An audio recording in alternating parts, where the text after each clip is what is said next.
never thought a routine could kill a relationship. But I guess I should have known when she said I was boring. I didn't expect her to look for excitement in someone else. My name's Jake. I'm 33 years old. I live in a small apartment. Just outside Chicago, I'm a graphic designer. Nothing fancy, mostly branding, logos, and the occasional website. My life is simple, predictable, and for the most part, I'm okay with that. I'm the kind of guy who wakes up early, drinks my coffee black, and spends my weekends either playing video games or catching up on TV shows. I like structure, routines. It's who I am. Then there's Hermigan. I met her 3 years ago at a friend's party. She wasn't what I expected. I'd always gone for the more quiet, reserved types. But Megan, she had this electric energy about her. She was loud, spontaneous, and had a laugh that could light up a room. Her eyes sparkled with curiosity, and she had this way of making everything feel like an adventure. I liked her immediately. We hit it off right away. We started spending weekends together, cooking dinner, going on spontaneous hikes, watching old movies. It was easy, comfortable. She liked how I was grounded, how I didn't overcomplicate things. In return, I admired her free spirit, her ability to make every day feel new. We built a life around that routine mixed with a little bit of chaos. We moved in together 6 months later. We'd share our mornings, me making coffee, her scrolling through her phone, laughing at whatever random thing she found on Twitter. It was all normal, simple. Our favorite part was Sunday mornings. We'd lay in bed, talk about everything and nothing for hours. She'd talk about her childhood, her dreams. I'd listen, just soaking in the sound of her voice. But lately, things had started to change. I noticed it first in the mornings. She'd wake up later than usual, scroll through her phone more than talk to me. Her smile had started to fade. The way she looked at me, not the same. It wasn't just the mornings, though. Little things, like her being on her phone all the time, would begin to get to me. And when I asked her about it, she'd just laugh. It off. You're overthinking, Jake. It's nothing. The second I started noticing that it hit me something was off. It wasn't major, but the little things. The missed text messages, the silent phone, the way her laughter changed. When I was around, those little things started to build up in my mind. And then it happened. One night after dinner, she said it. Jake, you're just ... kind of boring. I laughed after, trying to brush it off. But I couldn't ignore the sting. Boring? I wasn't sure what she meant, but that comment stayed with me. I asked her what she meant by it. She said she just needed more excitement in her life, that I had become a bit too predictable. She needed something new. At first I thought she was joking, but the longer she talked, the more serious she seemed. She said she didn't want a relationship that felt so ... ordinary, that I was stuck in my routine and she needed someone who could shake things up. She didn't want a boring life anymore. I didn't know what to say. I mean, I liked my life. I liked the routine, but I didn't know how to fight back against what she wanted. That's when I began to feel the shift, somewhere deep down. I realized she wasn't just talking about the routine. She was talking about me. That night, I lay awake, staring at the ceiling. My mind was racing. Tried to tell myself it was nothing, but the doubt crept in. What if I was boring? What if I had let everything go stale? What if she needed something more than I could give? And for the first time in our entire relationship, I began to wonder if I was the one losing her. The days after that conversation felt like a fog. Everything I thought I knew about us was now questioned. Megan and I didn't talk about the boring thing anymore. She'd brushed it off, said she was just venting. But I couldn't shake the feeling that something had shifted. She started spending more time out with friends. First, I didn't think much of it. I mean, we all need our space, right? But then it became more frequent. Friday nights became girls' nights, and Saturday mornings turned into I'm meeting someone. For coffee, she was busy. Busy in a way that didn't involve me. I couldn't ignore the quiet loneliness creeping in. It wasn't just the outings, it was her phone. I'd never been the kind of guy to snoop, but something about her phone habits felt off. She started leaving it face down on the table whenever we ate together, or worse, on silent all the time. She was always texting, but she'd put it down as soon as I walked in the room. I tried to convince myself it was nothing, that she was just busy with work or something. But the pit in my stomach grew deeper. One evening we were on the couch, watching TV, the kind of quiet evening we used to have all the time. But she kept glancing at her phone, typing quickly, her fingers dancing across the screen. The sudden shift in her behavior hit me like a slap in the face.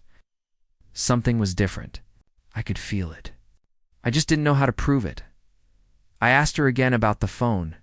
"Hey, is everything okay?" I asked, trying to keep my voice calm, my tone light.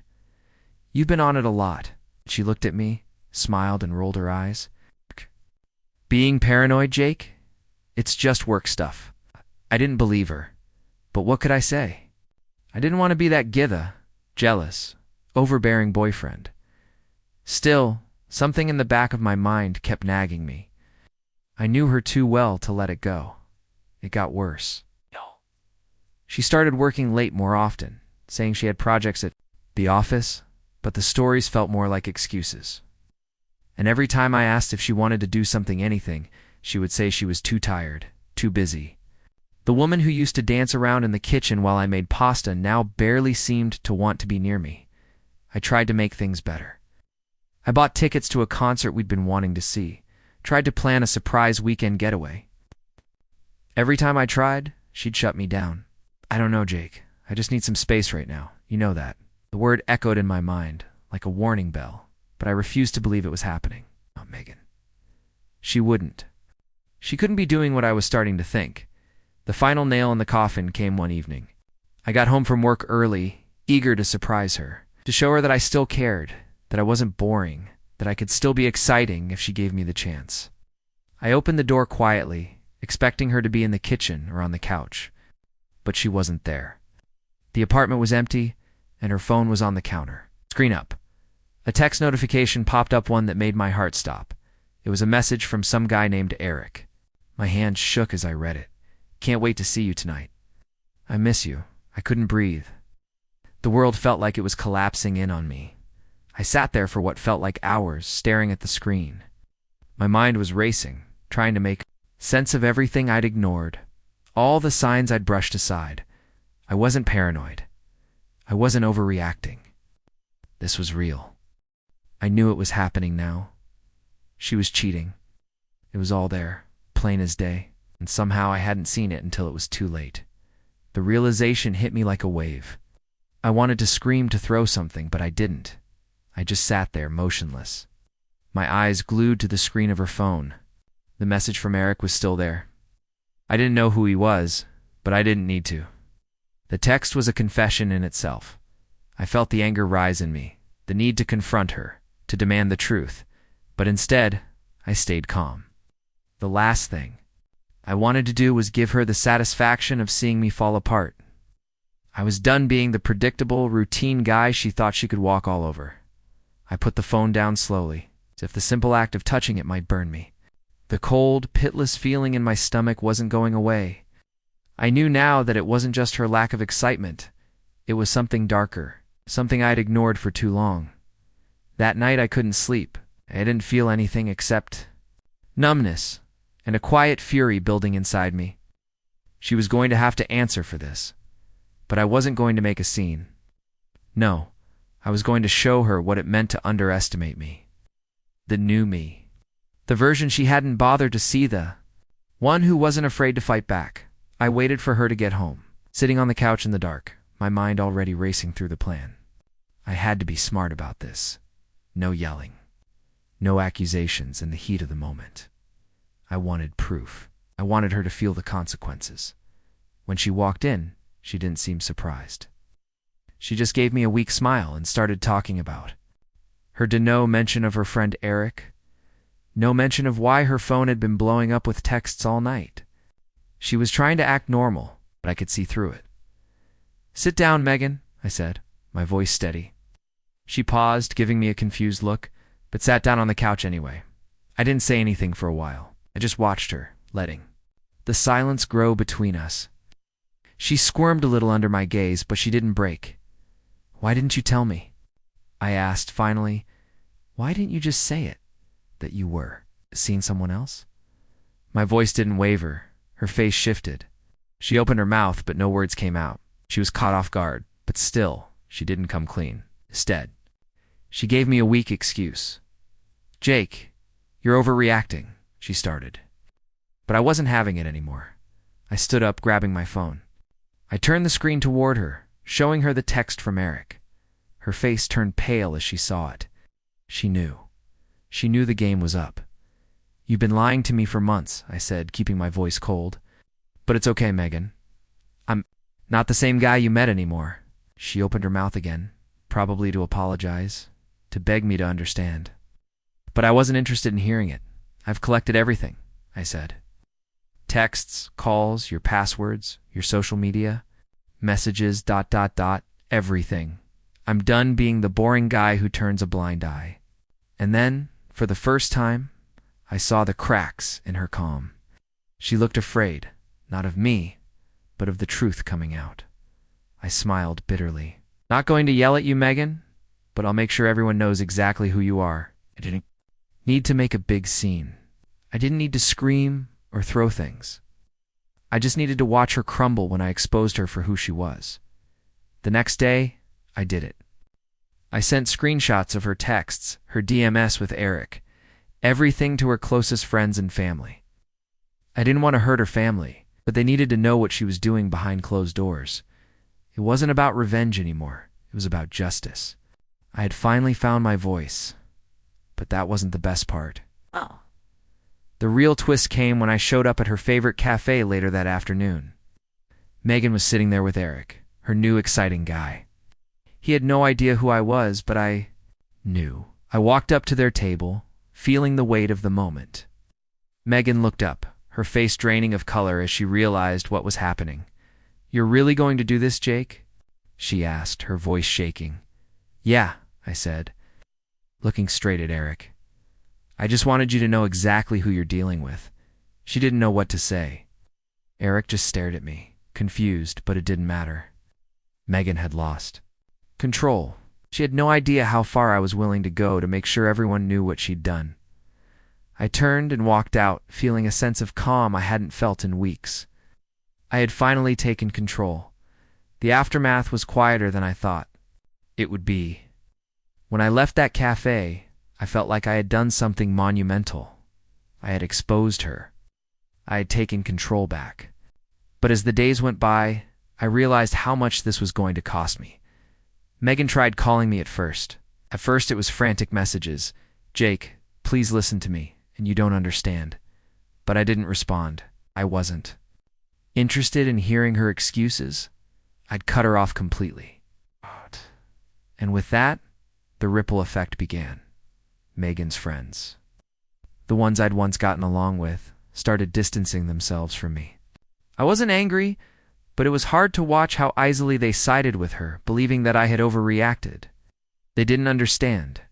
They hadn't seen the little signs that I had, those moments when the love was slipping away when I was begging for answers and getting nothing in return. I left the apartment we'd shared, the place that used to feel like home. I packed my things, moved into a smaller, quieter place, and just tried to breathe. Therapy helped, but it wasn't an instant fix. It wasn't just about Megan. It was about everything I had ignored for so long, the way I had let myself become. Small, unnoticed, while she was out finding excitement in someone else. I remember the first day I went to therapy. The therapist asked me how I was feeling, and all I could say was broken. There was no other word for it. My trust had been shattered, and my confidence felt like it had disappeared with it. But slowly, over time, I began to rebuild. I started to rediscover the things that made me meet the parts of myself I had buried. While trying to make her happy, Megan, though, wasn't done yet. After a couple of weeks, she called again, this time sounding more contrite. Her voice was softer, quieter. I'm sorry, Jake, she said. I was stupid. I know what I did. Was wrong, but please, can we talk? I want to fix this. At that moment, I felt nothing but empty. Her apology meant nothing. It was too little too late. I'm sorry too, Megan, I said. keeping my voice calm. But I'm done. Can't do this anymore. The truth was, I didn't feel angry at her anymore. Anger had faded, replaced by a kind of numbness. But I did feel something else, peace. Peace that I had finally cut ties with the version of myself that had let this happen. A few weeks later, I ran into her at a mutual friend's gathering. It was awkward. She looked at me, eyes pleading for some kind of validation, some kind of forgiveness. But I didn't give it to her. Instead, I turned away, walked past her, and didn't look back. She wasn't the only one who had changed. I had to. I had walked away from the relationship, from the person I used to be. It wasn't easy, but it was necessary. But the real moment of clarity came a few months after the breakup. When I unexpectedly crossed paths with Eric, the guy Megan had been seeing behind my back. He didn't recognize me at first, but when he did, I could see the guilt flood his face. He stammered out an apology, said he hadn't known I was involved with her, that he never meant to hurt anyone. I smiled politely, not feeling any anger. Just a strange kind of calm. "It's fine," I said, and walked away. It wasn't about him. It was about me. About taking control of my life. And as I left that conversation, I felt the weight of the past few months lift off my shoulders. I had done the hard thing. I had walked away. A few months have passed now, and sometimes I still find myself thinking about her. Not in the way I thought I would. Not in anger. Not in regret. But in a kind of resigned peace. It's funny, really, how much I thought I needed her. How much I believed she was the missing piece. But the truth is, I never really needed her to be complete. I've come to realize that the one person I needed to be real with was myself. I'm not healed. I don't think I ever will be completely. It's not about putting up walls or pretending. Nothing ever happened. It's about learning how to live with what happened and accepting that some people just aren't meant to stay. I'm not perfect. I'm not some superhero who conquered the bad guy and walked off into the sunset. I'm still figuring it out, still learning how to trust again. But what I've learned in the last few months is that the only person I need to make happy now is me. It's been hard. There have been nights when I lay in bed, staring at the ceiling, questioning myself, wondering if maybe it was all my fault, if I could have done something differently. But I've learned to sit with those thoughts, to acknowledge them, and then move on. The new me? He's still figuring things out, but he's stronger. He's braver. And most importantly, he's not afraid to walk away when something is broken. Beyond repair? So, yeah, I guess you could say I got my piece. Maybe that's all I ever needed. Turns out the best revenge isn't getting back at someone, it's never needing their apology in the first place. If you enjoyed my story, don't forget to like and subscribe for more real-life stories like this.